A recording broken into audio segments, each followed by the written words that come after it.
மலங்கு விலங்கு நடுவெள்ளம் மருக அங்குவோர் வரைநட்டு இலங்கு சோதியார் அமுதம் எய்துமளவு ஓர் ஆமையாய் விலங்கல் திரியத் தடங்கடருள் சுமந்து கடந்த வித்தகனை கலங்கல் முன்னீர் கண்ணபுரத்து அடியேன் கண்டுகொண்டேனே.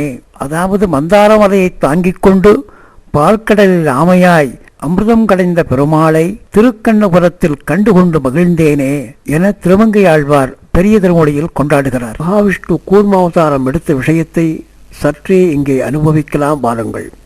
33 தேவர்கள் என நாம் அடிக்கடி சொல்ல கேள்விப்பட்டதுண்டு. அவர்கள் யார் யார் என முதலிலே தெரிந்து கொள்ளலாம். 12 ஆதித்யர்கள், 11 ருத்ரர்கள், 8 வசுக்கள், 2 அஸ்வினி தேவதைகள். இவர்கள் மொத்தம் 33 பேர்கள். இந்த 33ஐ 33 தேவர்களாக போற்றி அவர்களை நாம் புகழ்ந்து கொண்டிருக்கிறோம். பகவான் மகாவிஷ்ணு கூர்மாவதாரம், அதாவது ஆமையாக அவதாரம் எடுத்தார். 10 அவதாரத்திலே முதலில் மீனாகவும், இரண்டாவதாக ஆமையாகவும், நீரில் வாழும் உயிரினங்களாக அவதாரம் எடுத்தார். அடுத்து 3வது அவதாரம் வராகம், அதாவது பன்றியாக மிருகமாக அவதாரம் செய்கிறார். ஆகையால் நாம் எதையும் யாரையும் எந்த உயிர்களையும் கேவலமாக எண்ணக்கூடாது என்பதையே இது நமக்கு எடுத்து காட்டுகிறது. 4வது அவதாரம் மிருகமும் மனிதமும் சேர்ந்த அவதாரம் கலவை. அடுத்ததாக வாமன அவதாரம். ஆக முதல் 5 அவதாரங்கள் கிருதயுகத்திலே நடந்தவை என்பதை நாம் தெரிந்து கொள்ள வேண்டும். கூர்ம அவதாரம் எடுத்த காரணம் தேவர்கள் சிரஞ்சீவியாக வாழ்வு பெற்று உலகிற்கு நன்மை பயக்க வேண்டும் என்று பெருமாள் திருவுள்ளம் கொண்டார். கூர்ம அவதாரம் 3 விஷயங்களை கொண்டது. பகவான் ஆமையாகவும், பின் மோகினியாகவும், அதற்கு பின்னாலே தன்வந்திரியாகவும் அவதாரம் எடுக்கிறார் என்பதை இங்கே நாம் தெரிந்து கொள்ளலாம். பிரளய காலம் அது. தேவர்களை அச்சுறுத்தியும் துன்புறுத்தியும் அசுரர்கள் ஆட்டி படைத்துக் கொண்டிருந்தார்கள். அசுரனுடைய தலைவனாக மகாபலி சக்கரவர்த்தி இருந்தான். தேவர்கள் பிரம்மாவிடம் போய் முறையிட்டார்கள். தேவர்களை அழைத்து கொண்டு பிரம்மா மகாவிஷ்ணுவிடம் போய் சரணடைந்தார்கள். அசுரரிடமிருந்து தேவர்களை காப்பாற்ற வேண்டினார்கள். மகாவிஷ்ணுவும் கூர்ம அவதாரம் எடுத்து பாற்கடலை கடைந்து அமுதத்தை தேவர்களுக்கு கொடுத்துவிட்டால் அதை உண்டு அவர்கள் மகாபலம் பெற்று இறப்பில்லாதவர்களாக தேவர்கள் ஆகிவிடுவார்கள். கொடிய குணம் கொண்ட அசுரர்கள் அழிந்து போவார்கள் என்றார். மேலும் பாற்கடலை கடைவதற்கு உண்டான ஏற்பாடுகளை பண்ணச் சொன்னார். பாற்கடலை கடைவதற்கு தெய்வபலம் மட்டும் காணாது அசுரபலமும் வேண்டும். ஆகையால் அசுரர்களையும் அதில் ஈடுபடுத்துங்கள் என கட்டளையிட்டார். அதன்படி பாற்கடலை கடைவதற்கு ஏற்பாடுகள் நடந்தன. தேவர்கள் அசுரர்களை சமாதானம் செய்து கூட்டி வந்தார்கள். பாற்கடலை எப்படி கடைவது? மந்தாரமலையை மத்தாக்கி வாசுகி பாம்பை கயிறாக்கி பாற்கடலை கடைய திட்டமிட்டார்கள். மகாவிஷ்ணு அவரிடம் கூறினார், யார் வாசுகி பாம்பினுடைய தலைப்பக்கம், யார் வாசுகியினுடைய வால்பக்கம் நிற்கப் போகிறீர்கள் என முதலில் முடிவு செய்யுங்கள். முதலில் அசுரர்களுக்கு கேட்க வாய்ப்பளியுங்கள் என்று கூறினார். உடனே அசுரர்கள், நாங்கள் பலசாலிகள், எங்களுக்கு வாசுகியின் தலைப்பக்கம்தான் வேண்டும் என்று சொன்னார்கள். இதைத்தான் பகவானும் எதிர்பார்த்தார். வாசுகியின் தலைப்பக்கம் விஷத்தன்மை அதிகம் உண்டு. பாற்கடல் கடையும் போது அசுரர்கள் வாசுகியினுடைய விஷ மூச்சினால் தாக்கப்பட்டு பலம் கொண்டி போவார்கள் என்பது பகவானுடைய எண்ணம். இப்போது 33 தேவர்கள் வாசுகியினுடைய வால் பக்கமும் 66 கோடி அசுரர்கள் தலைப்பக்கமும் வென்று கொண்டு பாற்கடலை கடைந்தார்கள். கடையும் போது மந்தாரமலை அங்கும் இங்கும் ஆடிக்கொண்டே இருந்ததால் சரியாக கடைய முடியவில்லை.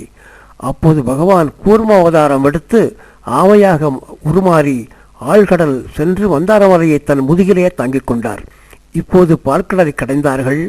கடையும் போது வாசுகியினுடைய விஷ மூச்சுக்காற்று அசுரர்களை வெகுவாக தாக்கியது. எனினும் தொடர்ந்து பாற்கடலை கடையும் போது வாசுகியினுடைய உடலிலே வலி உண்டாகி ஆலகால விஷத்தை கக்கியது வாசுகி பாம்பு. தேவர்கள் பயந்து நடுங்கி ஓட்டம் எடுத்தார்கள். பரமசிவனாரை சரணடைந்தார்கள். பரமசிவனார் தேவர்களுக்கு ஆறுதல் கூறி அந்த ஆலகால விஷயத்தை தானே விழுங்கினார்.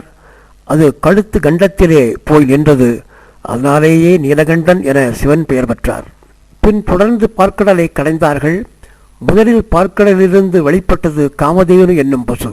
இந்த பசுவை முனிவர்கள் யாக பூஜைக்காக கேட்டு பெற்றுக்கொண்டார்கள். அடுத்து உச்சைசிரஸ் என்னும் வெள்ளை குதிரை வெளிப்பட்டது. அதை அசுரத் தலைவன் மகாபலி சக்கரவர்த்தி பெற்றுக்கொண்டான். பின் ஐராவதம் என்னும் யானையும் சக்தி மிகுந்த கற்பக விருட்சமும் வெளிப்பட்டது. இதை தேவேந்திரன் எடுத்துக்கொண்டான்.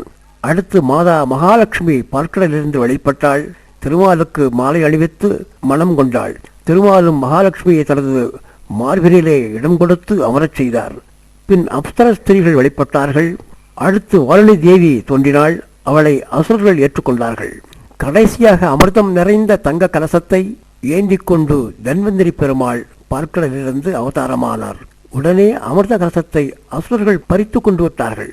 தேவர்கள் செய்வதறியாது திகைத்து போய் நிற்க பகவான் மோகினி அவதாரம் எடுத்துக்கொண்டார். உலகத்தையே மயங்க வைக்கும் அழகோடு இருந்த மோகினியை பார்த்ததும் அசுரர்கள் மயங்கினார்கள்.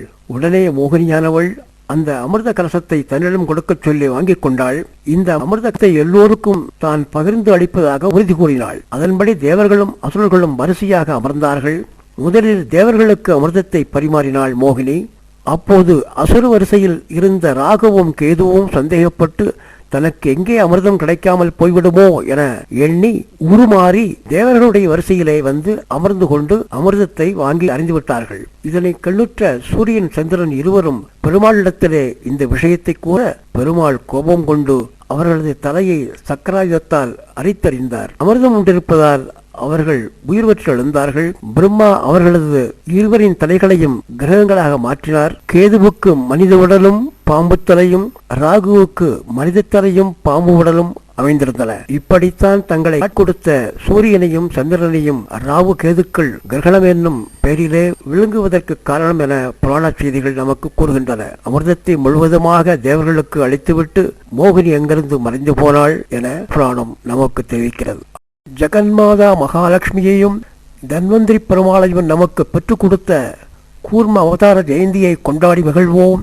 ஜெய் ஸ்ரீமன் நாராயணா.